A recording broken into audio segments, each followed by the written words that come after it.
Ron Howard explains the Grinch's Christmas plot point, why he dedicated the film to his mother, and how she inspired him. Ron's father and brother are also in the cast of the 2000 Christmas movie. Ron Howard's How the Grinch Stole Christmas was a family affair, even though viewers may not be aware of this. In Vulture's extensive oral history of the film, which was released on December 12th, Ron, 71, talked candidly about the picture. Jim Carrey played the Grinch in the film, which debuted on November 17th, 2000, with the aid of renownedly challenging makeup. Cindy Lou, who was portrayed by Taylor Momsen. Ron explained to Vulture why he chose to dedicate the film to his mother, Jean Spiegel Howard, who passed away in September 2000 at the age of 73.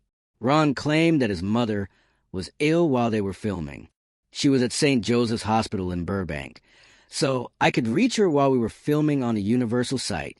He said, and my dad and brother, who both had parts in the film, were coming over to visit as well.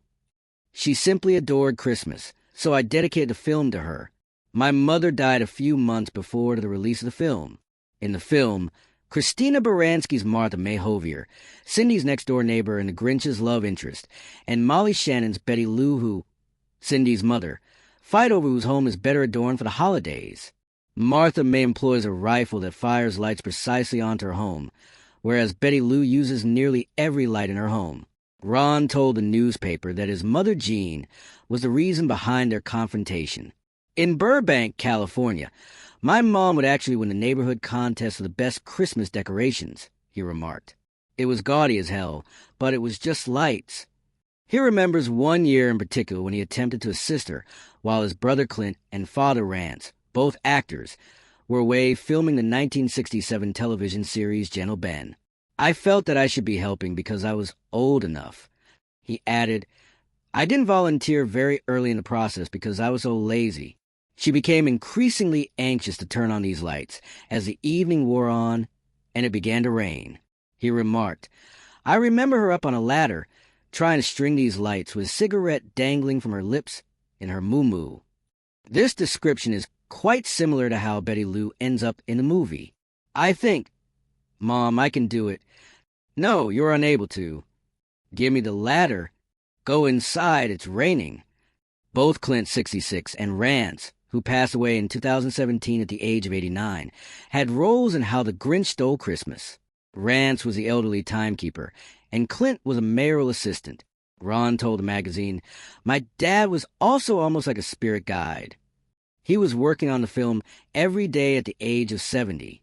He was so talented that we ended up taking a line here and a moment there, so he could be in it practically every day, even though I had only made one character for him. He simply arrived on time, sat on that chair for the allotted 3 hours, and pretended to be having a great time. Ron said that Cheryl, his wife, was the one who finally persuaded him to make the film at all. Willow, the last family-friendly fantasy he created, was incredibly challenging and exhausting in 1988.